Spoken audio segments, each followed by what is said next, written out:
Hai teman-teman semuanya, apa kabar? Selamat pagi, selamat beraktivitas kembali. Baiklah, di sini saya akan bagikan beberapa tips yang buat mahasiswa tingkat akhir ya.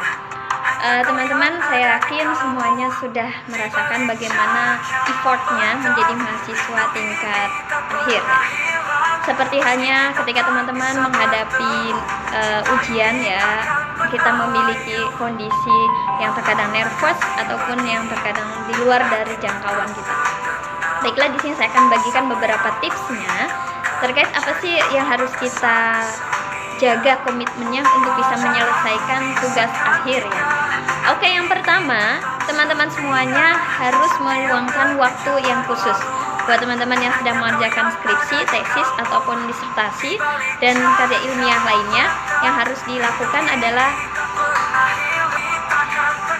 yang pertama adalah kita meluangkan waktu yang khusus. Yang kedua, buatlah atmosfer kita itu mendukung ya. Misalkan teman-teman kalau di rumah terlalu nyaman, tidak mau keluar dari zona nyaman, maka kita harus keluar dari zona nyaman tersebut.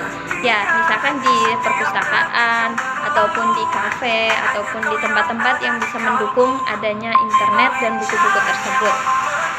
Pentingnya teman-teman membangun sebuah tempat ya, atmosfer yang bisa membantu dalam proses penyelesaian studi di tingkat akhir.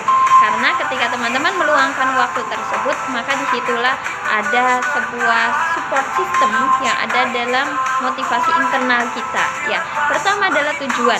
Tujuan ini harus kita tuliskan sebelum teman-teman mulai mengerjakan.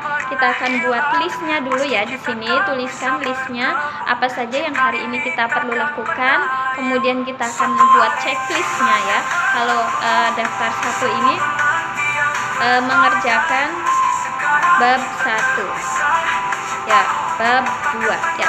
Jadi nanti di bab 1 dan bab 2 ini sebagai tujuan kita ya, goal kita. Nah, apakah bisa terrealisasi atau tidak? Jika terrealisasi maka kita checklist ya.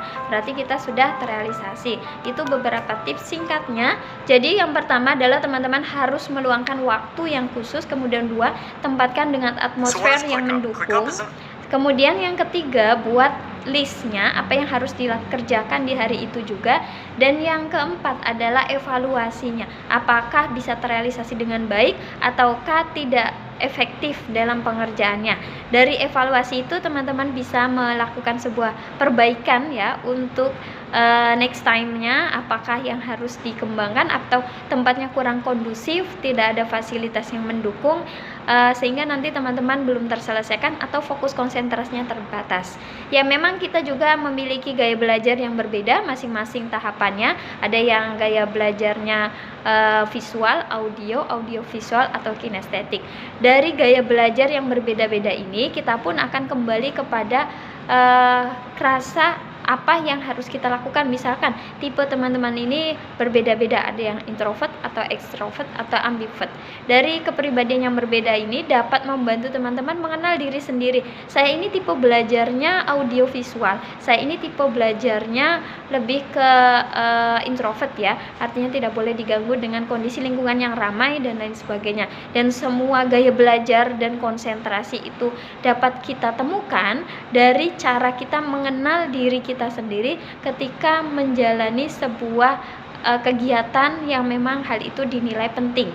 Dan kepentingan pekerjaan itu tidak bisa diberikan opini dari orang lain, karena yang mengetahui itu penting atau tidak adalah diri kita sendiri. So, teman-teman yang lagi membutuhkan waktu yang khusus memang harus mengorbankan dan harus membayar apa yang harus dilakukan itu. Dan pada intinya setiap perjuangan itu harus ada pengorbanan. Thank you.